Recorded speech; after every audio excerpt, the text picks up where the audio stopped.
ഒരു NBFC-യിൽ നിന്നും പണം കൈപ്പറ്റിയിട്ടുണ്ട്. എനിക്കൊന്ന് 50-56 ലക്ഷം രൂപ. അത് തിരിച്ചു അടച്ചിട്ടുണ്ട്. തിരിച്ചടയ്ക്കാൻ പണം അക്കൗണ്ടിലോട്ട് കൈപ്പറ്റിയിട്ടുണ്ട്. അങ്ങനെയാണ് ഈ 1,76,00,000 എന്നുള്ളത് 2 കോടിയിലേക്ക്. അതായത് അവരുടെ എംപവർ ഇന്ത്യ പ്രൈവറ്റ് ലിമിറ്റഡ് എന്ന് പറയുന്ന NBFC കമ്പനിയിൽ നിന്നും വീണയ്ക്ക് ഒരു ഈടും ഇല്ലാത്ത കടം കൊടുത്തിട്ടുണ്ട്. ആ കടം പിന്നീട് തിരിച്ചടച്ചിട്ടുണ്ട്. തിരിച്ചടയ്ക്കാനും പണം കൊടുത്തത് ഈ പറയുന്ന കമ്പനിയാണ്. അങ്ങനെയാണ് ഈ 1,76,00,000 നിന്നും 2,86,00,000 പോകുന്നത്. അത് അതിൻ്റെ ഇടയ്ക്ക് കൂടുതൽ ട്രാൻസാക്ഷൻ ആ വഴി സംഭവിച്ചിട്ടുണ്ട്. കാരണം ആ NBFC അന്വേഷണം തുടങ്ങിയ സമയത്ത് അവർ ക്ലോസ് ചെയ്തു. ആ സാധനം ഇന്ന് പ്രവർത്തിക്കുന്നില്ല. ഇത്തരം ആളുകൾക്ക് പണം കൊടുക്കാനായിരിക്കാം ഒരു പക്ഷേ.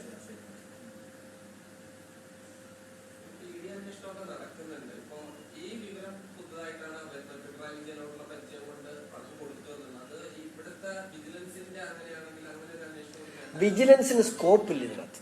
കാരണം അത് ഈ മാത്യു കുഴൽനാടന്റെ പരാജയമായി പോകാൻ കാരണം അതാണ്. കാരണം ഡയറക്റ്റായിട്ട് എന്താണ് ഇവർക്ക് വിജിലൻസ് അന്വേഷണത്തിന് ഒരു ഉപകാരം എന്തെങ്കിലും ഒരു കൺസിഡറേഷന്റെ പുറത്ത് ഒരു വ്യക്തിക്കോ സ്ഥാപനത്തിനോ സർക്കാർ അനധികൃതമായി ചെയ്യുന്നിടത്താണ് അവിടെ വിജിലൻസിന്റെ ഒരു അഴിമതി പ്രകടമായി. അങ്ങനെയില്ല അല്ല, അതിന്റെ പുറത്തൊരു കണ്ടന്റ് വേണ്ട, എന്ത് ചെയ്തു എന്നുള്ളത് അത് പ്രൂവ് ചെയ്യാൻ കോടതിയിൽ വിജിലൻസിൽ മാത്യു കുഴൽനാടൻ കഴിയാത്തത് കൊണ്ടാണ് ആ കേസ് തള്ളിപ്പോയത്. ഇവിടെ കോർപ്പറേറ്റ് ഫ്രോഡ് എന്നുള്ള ആസ്പെക്റ്റിൽ നമ്മൾ പോയത് കൊണ്ടാണ് ഇവിടം വരെ കേസ് എത്താൻ പറ്റിയത്. ഇനി അടുത്ത സ്റ്റേജിൽ ഈ പണം കൈപ്പറ്റിയത് എന്തിനു വേണ്ടി?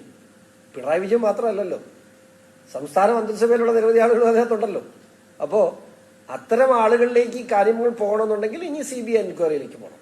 CBI എൻക്വയറി വരുമ്പോൾ മാത്രമേ ഇതേ സംബന്ധിച്ച് വിശദമായ കാര്യങ്ങൾ പുറത്തു വരുള്ളൂ. എന്തിനു വേണ്ടി ഞാൻ പറയാറുള്ള കാര്യമാണ്, ഇത് കരിമണൽ എടുത്തു വിറ്റതിനും കരിമണൽ കേരളത്തിന്റെ തീരദേശത്തെ കരിമണൽ ചൂഷണം ചെയ്തതിനും വേണ്ടിയാണ് കൊടുത്തതെന്ന് പറയുന്നത്. പക്ഷെ അത് തെളിയേണ്ടതായിട്ടുണ്ട്. ഇടിക്ക് പറ്റില്ലല്ലോ. ഇടിക്ക് മണി ലോണ്ടറിംഗ് കൊണ്ട് EDയുടെ ജോലികൾ അവസാനിക്കും. അത് കഴിഞ്ഞാൽ ഞാൻ ഹൈക്കോടതി റിട്ട് ഫയൽ ചെയ്തിട്ടുണ്ട് ഓൾറെഡി. ആ കേസ് പരിഗണനയിലാണ്. അത് പക്ഷേ EDയുടെ എൻക്വയറിയും കൂടെ കഴിഞ്ഞതിന് ശേഷം ആ ആവശ്യങ്ങൾ കുറച്ചുകൂടെ ശക്തമാകും എന്നാണ് എൻ്റെ വിശ്വാസം.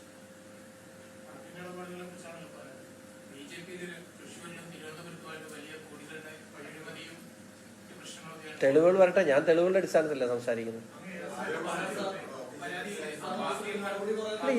ഇതെല്ലാം കുറെ ദിവസങ്ങളായിട്ടുള്ള കാറ്റുകളല്ലേ. എന്നിട്ട് എന്താ സംഭവിച്ചു? ആരെങ്കിലും ശിക്ഷിച്ചോ? അല്ല, ഇതിനെയൊക്കെ സംബന്ധിച്ച് പാർട്ടി നിങ്ങളെ, കാരണം ഇപ്പൊ CPM പറയുന്ന ഭാഷയെ ഞങ്ങൾ പറയുന്നില്ല എങ്കിൽ പോലും പറയാനില്ല, ഇതിനെ സംബന്ധിച്ച് എന്തെങ്കിലും കാര്യങ്ങൾ നിങ്ങളെ അറിയിക്കേണ്ടതായിട്ടുണ്ടെങ്കിൽ ഇപ്പൊ എല്ലാ കാറ്റിലോടുന്ന എല്ലാ കഥയ്ക്കും മറുപടി പറയാൻ BJPക്ക് പറ്റില്ല. അപ്പൊ ഈ സംഭവത്തെ സംബന്ധിച്ച് എന്തെങ്കിലും നിങ്ങളെ അറിയിക്കേണ്ടതായിട്ടുണ്ടെങ്കിൽ പാർട്ടി ഔദ്യോഗിക നേതൃത്വം, പാർട്ടിയുടെ ഔദ്യോഗിക ചുമതലപ്പെടുത്തുന്ന നേതൃത്വം അത് നിങ്ങളെ അറിയിക്കും. അത് ഇപ്പോൾ നിങ്ങളോട് അത്തരം കാര്യങ്ങൾ സംസാരിക്കാൻ നിയോഗിക്കപ്പെട്ട ഒരാളല്ല ഞാൻ ആർക്കും ഒരു പരാതി, എനിക്കൊരു പരാതി ഇല്ലതായി. ചേട്ടാ, എനിക്കെത്ര സ്ഥാനമാറ്റം വന്നിട്ടുണ്ട്? എല്ലാ ആഴ്ച സ്ഥാനമാറ്റം വരും. ഇപ്പൊ ഞങ്ങൾ സംസാരിച്ചുകൊണ്ടിരുന്നതാണ്. ഇപ്പൊ എനിക്കുള്ള ചുമതല എന്ന് പറയുന്നത് August 15 കർക്കട തിരംഗമായി ബന്ധപ്പെട്ട ചുമതലയാണ്. അതിനു മുമ്പ് എനിക്ക് മൈനോറിറ്റി ചുമതല ഉണ്ടായിരുന്നു. അതിനു മുമ്പ് എനിക്ക് മേഖല എല്ലാ ദിവസവും 2-3 മാസം കൂടുമ്പോൾ ഞങ്ങളുടെ ചുമതലകൾ അങ്ങോട്ട് മാറും. അത് നടപടിയാണെന്ന് ഒക്കെ നിങ്ങൾ വ്യാഖ്യാനിക്കാൻ തുടങ്ങിയാൽ എനിക്കൊന്നും ചെയ്യാനില്ല. ഉണ്ടാകാമായിരിക്കും, ഇല്ലാതായിരിക്കാം. പക്ഷെ ഇപ്പോൾ എന്റെ അറിവിൽ, സത്യമായിട്ട് പറയുകയാണ്, സത്യസന്ധമായി പറയാം, എന്റെ അറിവിൽ അങ്ങനെ ഒന്നും ഉള്ളതായിട്ട് എനിക്കറിയാം. ഇന്ത്യയിൽ ഏത് വിഷയത്തിലും ഏറ്റവും ക്ലാരിറ്റി ഉള്ള ഒരു മനുഷ്യനാണ് അദ്ദേഹത്തിന്. അല്ല ചേട്ടാ, ഞാൻ പറയാം, നിങ്ങൾ എത്ര ചോദ്യം ചോദിച്ചാലും നിങ്ങളോട് ഇത്തരം കാര്യങ്ങൾ നിങ്ങൾ ഇപ്പൊ ഇത്രയും കാര്യങ്ങൾ നിങ്ങൾ ചോദിച്ചപ്പോൾ ബാക്കി എല്ലാത്തിനും ഉത്തരം പറഞ്ഞിട്ട് ഞാൻ ഇതിന് മാത്രം നിങ്ങളോട് ഐ എം സോറി എന്ന് പറഞ്ഞു പോയത് ശരിയല്ലാത്തത് കൊണ്ടാണ് ഞാൻ അങ്ങനെ. അല്ല ചേട്ടാ, അത്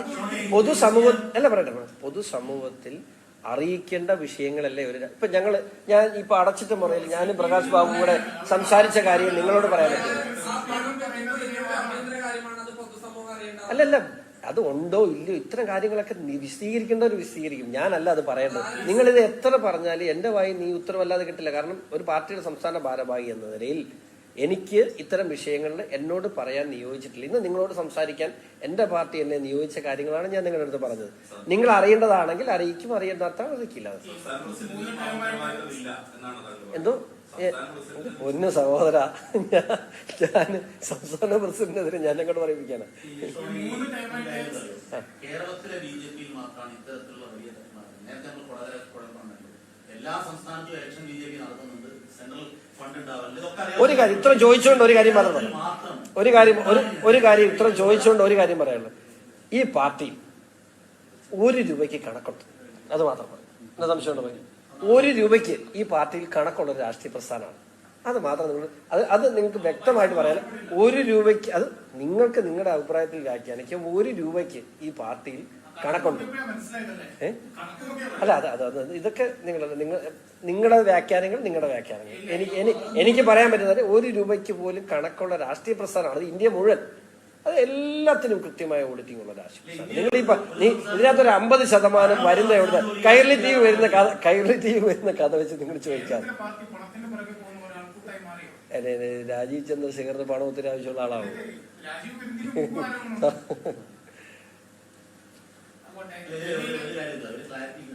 എന്നെ ക്ലാരിറ്റി ഇല്ല. ഭരണമുള്ള ബിജെപിയുടെ സംസ്ഥാനങ്ങളിൽ പോലും ഇത്തരം വലിയ കോഴ ആരോപണം പാർട്ടികൾക്ക് വരുന്നില്ല. ഇത് ഇവിടെ മാത്രം എന്തുകൊണ്ട് സംഭവിക്കുന്നുള്ള ഞാൻ പറഞ്ഞു. ഞാൻ എന്താ പറയാൻ അല്ലെ, ഇവിടെ മാത്രം ഞാൻ രാജിവെച്ചോ? അല്ല അത് ഞാൻ ഉത്തരം ഞാൻ ആദ്യം പറഞ്ഞ അമ്മമാര് അഴിമതിക്കെതിരെയാണ് സമരം ചെയ്യുന്നതെങ്കിൽ പിണറായി വിജയനോടാണ് ആദ്യം സമരം ചെയ്യേണ്ടത്. അല്ല ഞാൻ പറയട്ടെ, അതിന് ആ ധാർമ്മികത മുന്നിൽ കണ്ടുകൊണ്ട് എത്രയോ നടപടികൾ BJP സ്വീകരിച്ചു. BJP നടപടി ഈ വിഷയത്തിൽ സ്വീകരിച്ചില്ല. കുറ്റമറ്റ രീതിയിൽ വീണ്ടും നീറ്റ് എക്സാം നടത്തും. എപ്പോഴാണ് കോൺഗ്രസിനെ കണ്ടത്? പ്രതിപക്ഷം ഇപ്പോ ഈ CJP എന്ന് പറയുന്ന രാഷ്ട്രീയ പ്രസ്ഥാനം അവിടെ സമരം തുടങ്ങിയതിന് ശേഷം അതുവരെ രാഹുൽ ഗാന്ധി എവിടെയായിരുന്നു? CJPയുടെ നാണമുണ്ടോ കോൺഗ്രസിന് CJPയുടെ ചെലവിൽ സമരം നടത്താൻ?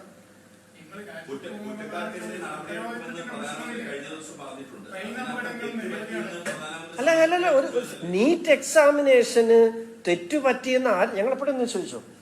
നീറ്റ് എക്സാമിനേഷനെ സംബന്ധിച്ച് ഭാരതീയ ജനത ഗവൺമെന്റിന്റെ ഭാഗത്ത് അല്ലെങ്കിൽ ഡിപ്പാർട്ട്മെന്റിന്റെ ഭാഗത്ത് നിന്ന് ഗുരുതരമായ വീഴ്ച ഉണ്ടായതുകൊണ്ടാണല്ലോ പ്രധാനമന്ത്രി നിലപാട് സ്വീകരിച്ചത്.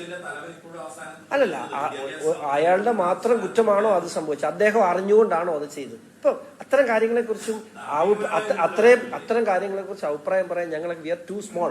മനസ്സിലായില്ല? അത് പ്രധാനമന്ത്രി നേരിട്ട് അഭിസംബോധന ചെയ്യുന്ന ഒരു വിഷയമാണ്.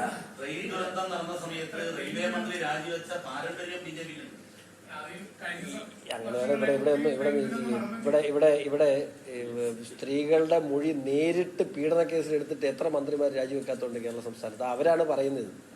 സ്ത്രീകളുടെ മൊഴി നേരിട്ടെടുത്ത് അതിൽ പ്രതിയായിട്ട് രാജിവെക്കാത്ത മന്ത്രിമാർ ഈ നാട്ടിലുണ്ട്. എന്തിന്? ഒന്നും വേണ്ട പിണറായി വിജയൻ, ഒന്നും വേണ്ട ഇതിനു മുമ്പ് ഉമ്മൻചാണ്ടി സാർ ചെയ്തോ? അദ്ദേഹത്തിനെതിരെ സമരം ചെയ്തവർ എല്ലാവരും തീവ്രവാദികളാണെന്ന് BJP പറഞ്ഞിട്ടില്ല. പക്ഷേ ഒരു കാര്യം തീർത്തു പറയുന്നു, സമരം ചെയ്തവരെ സമരത്തെ ഹൈജാക്ക് ചെയ്യാൻ ഇവിടെ രാജ്യവിരുദ്ധ ശക്തികൾ ശ്രമിക്കുന്നുണ്ടോ എന്നുള്ള കാര്യത്തിൽ ഈ ദിവസങ്ങളിൽ തന്നെ നിങ്ങൾ ധാരാളം എക്സാമ്പിൾ കണ്ടു. ആ രാജ്യവിരുദ്ധ ശക്തികൾ ഒന്നും വേണ്ട, ഈ ദിവസങ്ങളിൽ 1-2 ദിവസങ്ങളിൽ ഇവിടുന്ന് ഈ നമ്മുടെ നാട്ടിൽ നിന്ന് എത്ര പേര് അങ്ങോട്ട് പോയി? അവരൊക്കെ എന്താ ഇവിടെ നടക്കുന്നുണ്ട്? രാജ്യവിരുദ്ധമായ സാധനം. സമരത്തിന് പോയ എല്ലാവരും രാജ്യവിരുദ്ധരാണ് നമ്മൾ പറഞ്ഞോ? അങ്ങനെ ഒരു നിലപാടുണ്ട്. അങ്ങനെ ഒരു നിലപാടുണ്ടെങ്കിൽ അവരുമായിട്ട് ചർച്ചയ്ക്ക് തയ്യാറാവും. പക്ഷെ ഇതിനിടയിൽ നുഴഞ്ഞു കയറാൻ അത്തരം ശക്തികൾ ശ്രമിക്കുമ്പോൾ സമരക്കാർ ജാഗ്രതയോടെ ഇരിക്കണമെന്ന് BJP പോട്ടെ.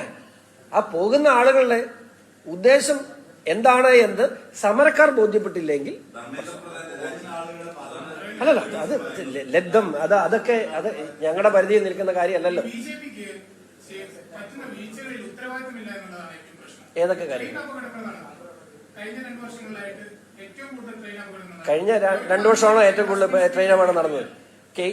ഈ കഴിഞ്ഞ 12 വർഷത്തിനിടയിൽ ഇന്ത്യൻ റെയിൽവേ വന്ന വികസനത്തെ കുറിച്ച് നിങ്ങൾ എന്താ പറയാത്തെ? രണ്ട് ട്രെയിൻ അപകടത്തെ കുറിച്ച് മാത്രമാണ് പറയുന്നത്. ഇന്ത്യൻ റെയിൽവേയിൽ ഇന്ത്യ 12 വർഷക്കാലം കൊണ്ട് ഇന്ത്യ മുഴുവൻ ഇലക്ട്രിഫൈ ചെയ്തു. വന്ദേ ഭാരത് ട്രെയിനുകൾ. ഇന്നലെ ഹൈഡ്രജൻ ട്രെയിനിനെതിരെ കല്ലുപറിച്ചെറിയുന്നത് നിങ്ങൾ കണ്ടായിരുന്നോ? ഇന്ത്യ ആദ്യമായി അഭിമാനകരമായി പുറത്തിറക്കിയ ഹൈഡ്രജൻ ട്രെയിനിനെതിരെ കല്ലുപറിച്ചെറിയുന്നത് നിങ്ങൾ കണ്ടായിരുന്നോ?